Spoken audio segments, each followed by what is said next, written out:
Hi, I'm Zanny, and today we'll be going over patch 0.5.2 for Dauntless. To kick it off, we've got an array of new transmog options available to us from the store, such as a helmet shaped and crafted with the Ostian's signature industrial style finish, a sword skin based on Kat Sorrell's fabled blade, and a looming axe born of traditional inspiration. You can find these and more cosmetic additions in the store. Moving on, we're going to take a look at the combat changes made in the advent of 0.5.2, starting with the changes made to Koshai. After breaking Koshai's antlers, all existing vines on the field will clear away. This is a nice quality of life change and makes destroying the antlers a much more meaningful choice to make. Vine pod health has been reduced, while vines have been given a reduction to the amount of visible damage numbers and audible damage effects present while they remain. Honestly, thank God for this change. This is one I've been yearning for a while now. Koshai's Hail of Thorns interrupt animation has been extended, alongside the duration of his stagger animation. This makes staggering Koshai feel more rewarding and gives more opportunities for slayers to lay down the law. Koshai's shield, while in Aether form, will now block the God Hand laser, meaning you'll have to wait for the shield to pass before he can strike true. The damage from Koshai's backwards reposition movement has been removed, and the active damage frames from Koshai's underground leap attack have been adjusted to better reflect the danger period. Koshai will tail swipe less often, and Blaze and Frost effects will now have their visual indicators displayed correctly on Koshai. This helps give a better idea of when Koshai is afflicted and removes a layer of ambiguity for the better. Camera shake has been adjusted to better predict when and where Koshai will appear when he goes underground, and that about sums up the changes.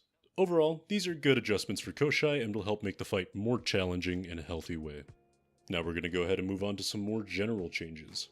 Bloodfire Embermane's interrupt stagger has been extended. I honestly have no clue how much of a difference this will make, but I'll be sure to check when Bloodfire Embermane rotates back into the Maelstrom.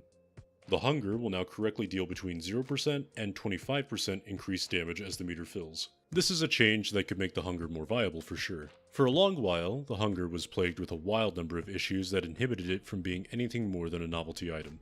Hopefully, these changes make the Hunger more competitive to use in hunts.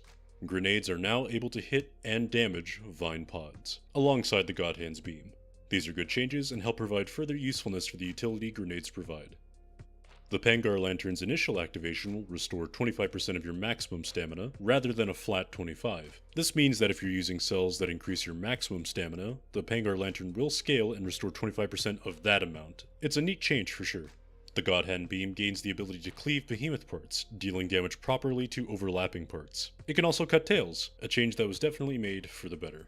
Deconstruction now works on vines, and vines themselves have had their damage reduced significantly. This change, alongside changing the way vines interact with your defense values, helps to cut down on the annoyance caused by prickly thorns. Visual effects for Hellions' blaze orbs have been improved. Shiny. Oh, so shiny. The length of the introduction scenes and end of hunt scenes have been reduced, helping to streamline the transition between hunts. This is a change that is definitely the most significant, as it allows for slayers to spend more time playing the game and slaying behemoths without much of a hitch. And finally, we move on to bug fixes. Hammer priming and attack speed interactions have been fixed, meaning attack speed will now fully benefit primed hammer swings. Visual bugs for chest armor have been further polished. A bug that caused armor to automatically be upgraded has been fixed. And finally, a bug where the Koshai Lantern's lifesteal visual effect would continue indefinitely has been fixed.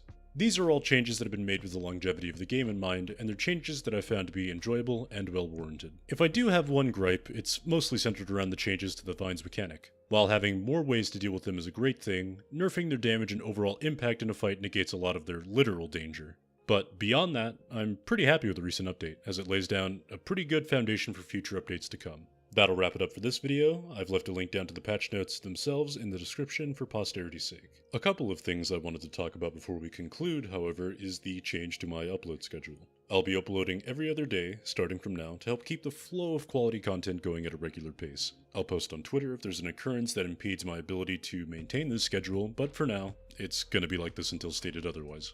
Thank you guys for watching and supporting my channel. We've seen a large amount of growth and a ton of success thus far, with one of my videos having been featured on the Play Dauntless Twitter. Hopefully, we'll keep this trend going and I'll be able to branch out to more Slayers in the future. For now, like, subscribe if you enjoyed the content, and check out my Twitter as well as my Twitch if you want to see me vent out my thoughts or play more of the game. I hope you all have a great day, and take care.